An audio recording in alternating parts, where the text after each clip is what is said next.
So I came across this video the other day, 3 Economic Mythologies.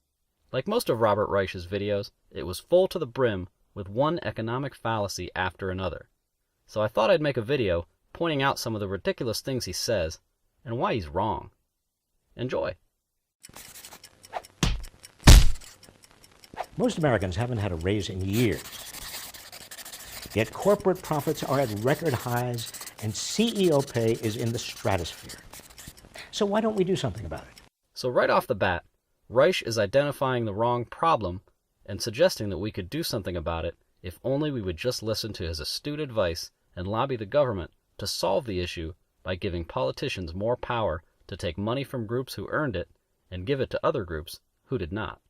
For those such as Reich, who accept that income inequality is a problem that needs dealt with, their position is usually preceded by a mistaken belief in the idea that all wealth existing in the world is a fixed pie, in turn believing that if one person has more, someone else must inevitably have less. Hence the argument that government must supposedly step in and correct the imbalance.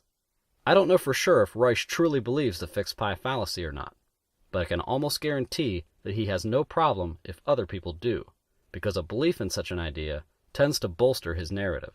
So Reich asks, why don't we do something about income inequality? Because we've accepted 3 dangerous mythologies that prevent us from seeing what's really happening and pose false choices. We need to see the truth so we can understand the real choices ahead. If you want to see the real truth, you certainly won't get it by listening to Robert Reich. Either he doesn't know it himself, or he's intentionally preventing you from seeing what's really happening by telling you things that sound superficially plausible, but are deeply flawed if you actually think about them for 5 minutes. Myth number 1. The job creators are CEOs, corporations, and the rich, whose taxes must be low in order to induce them to create more jobs. Rubbish. The only rubbish here is Reich's horrific misunderstanding of the economics of job creation. Job creators are simply entrepreneurs. They can be rich, they can be poor, they can be middle class. They can come from any income group. Any individual who is able to start a business and successfully use capital investment in order to grow that business will in turn grow the economy and create jobs. In fact, according to research by the NBER, the National Bureau of Economic Research, it is actually small businesses who create more jobs on net than large ones, to the tune of 64% of all job creation from 1993 to 2011. And a great many of these small firms are in fact corporations, and are headed by not-so-well-off CEOs. As a side note, Reich himself makes 36% more money annually than the average CEO in the United States. He makes about $242,000. The real job creators are the vast middle class and poor, whose spending induces businesses to create jobs, which is why raising the minimum wage, extending overtime protection, enlarging the earned income tax credit, and reducing middle class taxes are all necessary. And the only way we can afford to do any of this is to raise taxes on corporations and the rich. Consumption does not equal creation. Despite the fact that premise is wrong, that consumption spending creates jobs, his conclusion begs the question, if the vast poor and middle class are the job creators based solely on the fact that they spend money, how does that logically exclude other income classes from doing the same when they spend money?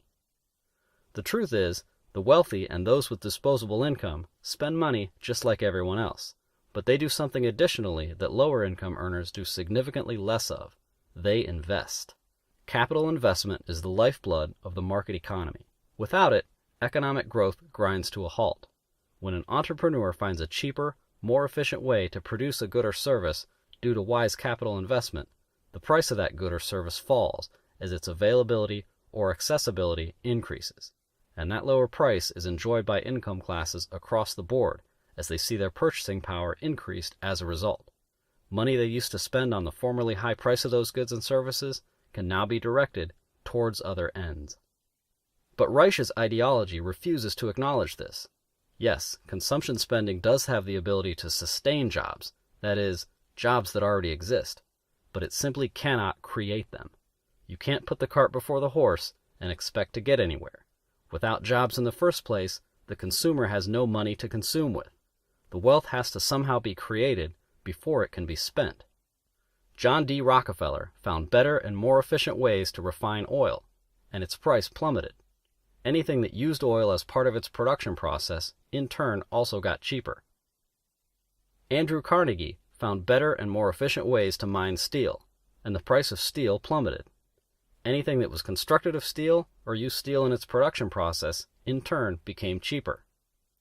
Henry Ford invented and perfected the assembly line, which allowed his automobiles to be produced much cheaper and more efficient than ever before, and the price of automobiles plummeted. Low and middle-class workers enjoyed the increased mobility that comes from owning your own car, and entire satellite industries that would have never existed without widespread automobile ownership sprang up.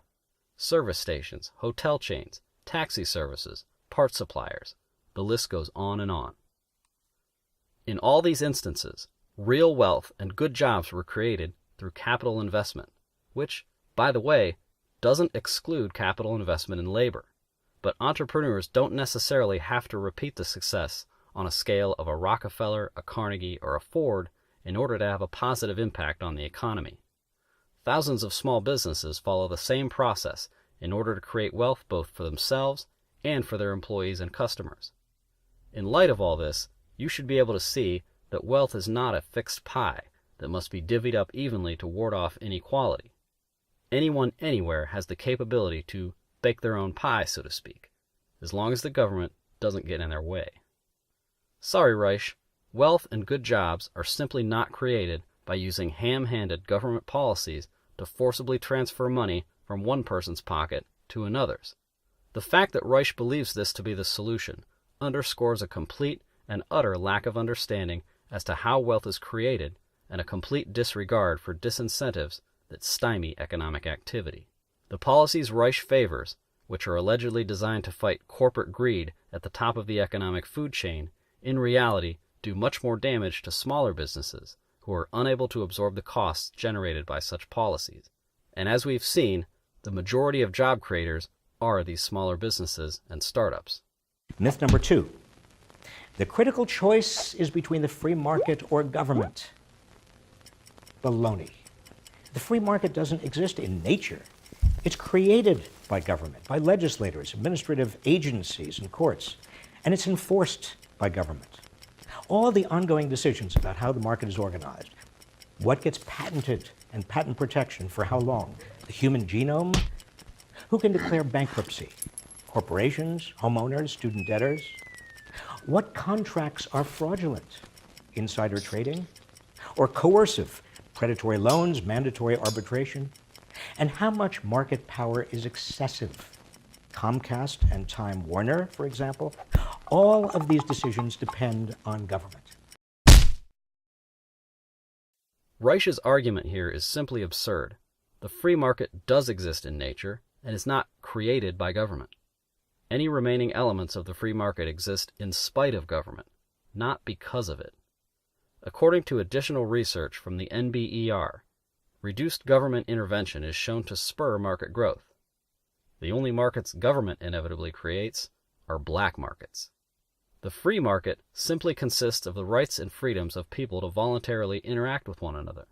The U.S. government was originally founded solely to protect that freedom, not to dispense it or manage it, as it increasingly does. Many of the things that Reich mentions are things that government has forcibly monopolized, crowding out alternatives that would almost certainly arise in its absence, and in many cases already had arisen before the government stepped in. So yeah, all decisions do unfortunately depend on the government in many segments of the economy, because the government has forcibly made itself essential by design.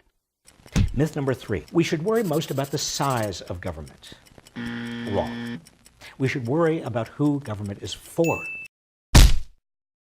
We should absolutely worry about the size of government. When big money from giant corporations and Wall Street inundate our politics, all decisions relating to who's taxed, number 1, and how government is organized, number 2, become biased toward those at the top. As long as the government has the power to hand out favors and subsidies, the giant corporations and Wall Street will continue to inundate politics. Right now, the game is rigged, and it can only become unrigged if you know the truth. and join with others to demand a government that works for the many, not the few. Oh yeah, it's definitely rigged.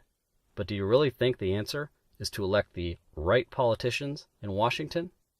What happens when you give them expanded powers and then they're voted out of office and the wrong politicians inevitably return? J.R.R. Tolkien once said, "The most improper job of any man, even saints, is bossing other men. Not one in a million is fit for it, least of all those who seek the opportunity." That should really tell you something about the pool from which you pick your candidates. So dovetailing upon the issue that most people running for office are prone to being creeps and swindlers, empirical research also shows that there's a great deal of evidence that a positive relationship exists between unemployment and the size of government. As government grows, unemployment grows with it. Furthermore, studies have also shown that for every 100 government jobs created, 150 private sector jobs are eliminated. An expanded government, with all the powers that Reich would be delighted to see, would only compound the nation's problems. The economies of Venezuela, Greece, and a handful of other economic basket cases around the world all followed Reich's short-sighted, logically ignorant, and yes, even morally bankrupt economic prescriptions. They have all failed miserably, and people living there now are clamoring for freer markets. It seems that everyone is fed up with socialism these days. Well, almost everyone.